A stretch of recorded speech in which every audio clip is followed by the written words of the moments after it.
ప్రతిఘటన టీవీకి స్వాగతం. క్షణక్షణం మీకోసం. నిర్మల్ జిల్లాలోని నర్సాపూర్ మండల కేజీబీవీపీ పాఠశాల మధ్యాహ్నం భోజనం తిన్న 20 మంది విద్యార్థులకు వికటించి అస్వస్థతకు గురయ్యారు.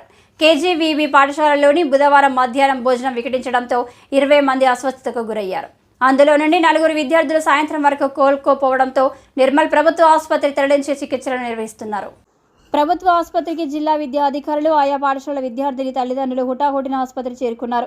ఇదిలా ఉంటే అస్వస్థతకు గురైన విద్యార్థులను వారి తల్లిదండ్రులు వారి నివాస గృహాల్లోకి తీసుకువెళ్తున్నారు.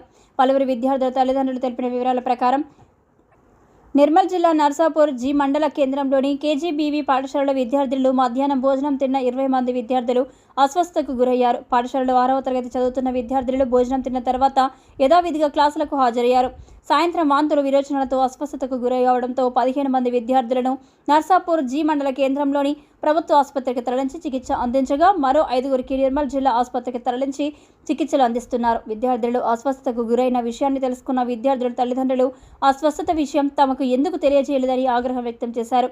ఆసుపత్రి వైద్యురాలు మాట్లాడుతూ నర్సాపూర్ మండల కేంద్రంలోని మధ్యాహ్న భోజనం తిన్న విద్యార్థుల కోసం